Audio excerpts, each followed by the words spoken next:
was Boaz? So we know his Russ's sidekick in the Megillas Rus, but we don't really know very much about him.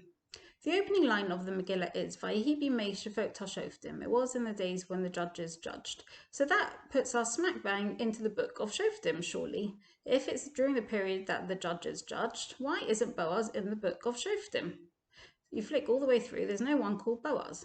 So the Mefarshim explain that there actually is a shofet called Ivtzon, and that Ivtzon was also Boaz. He's got two names.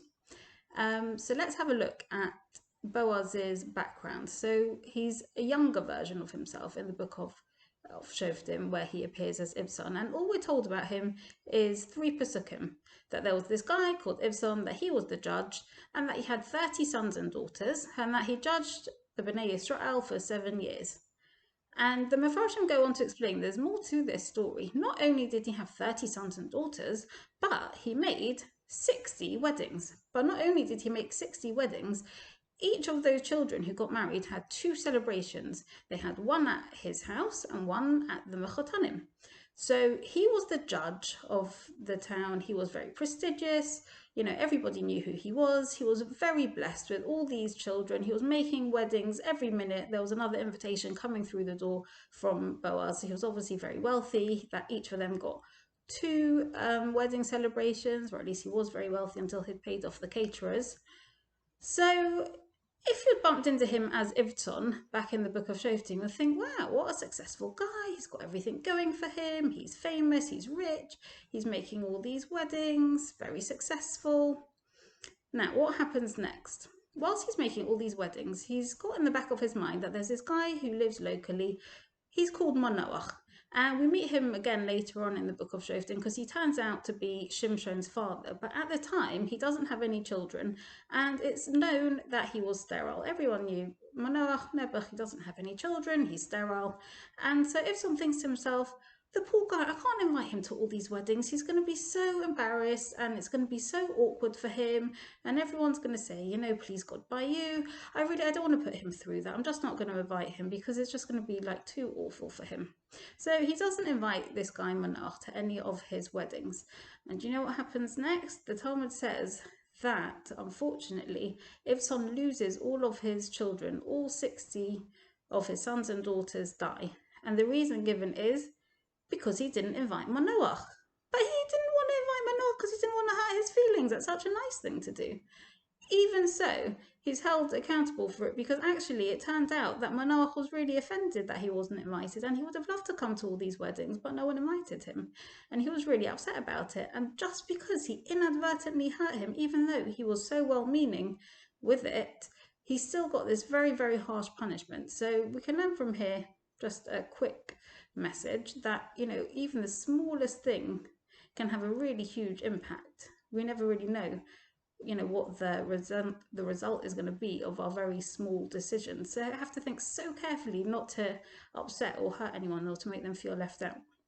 So going back to the story, so that's the end of the Ivton story, and then he suddenly reappears as Boaz.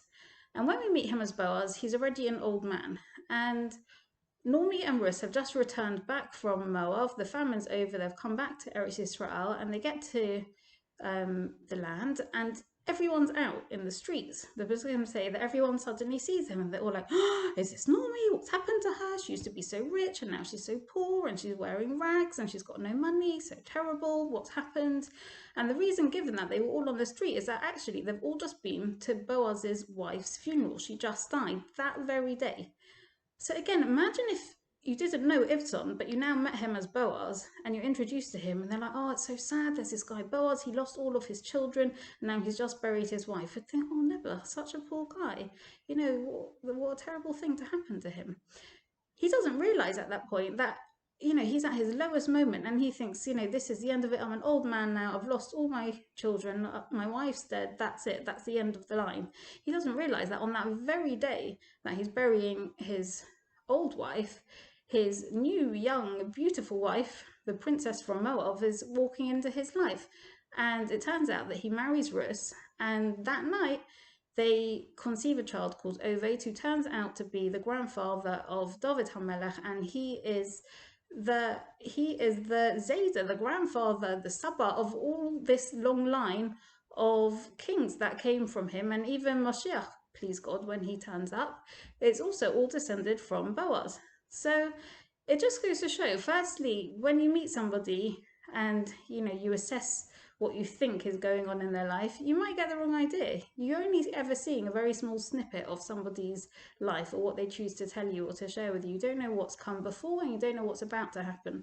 So it's really important not to judge somebody based on appearances, but also in our own lives. We never know what's around the corner. You could be having the best day, really successful, really happy, and you've just got to learn to appreciate it because you don't know what's around the corner. But at the same time, on a week like this, when we're all in pain and suffering and our thoughts are very much in Eretz Israel with what's going on there and the pain and suffering that they're all going through and the fear of what's going to be. Again, we don't know what's around the corner. This could feels very bad, but it could be that this is about to change everything, that something amazing is about to happen. And we've just got no idea because you only ever see a very small snippet of life and you just don't know how things are about to change or what's around the corner. So let's take that message of hope from Boaz that things, even when you're at your lowest point, that things could be about to change and that life is in Hashem's hands. And we all very much hope and pray that things will improve very soon in Eretz Israel. And I wish you all a very good Yom Tov.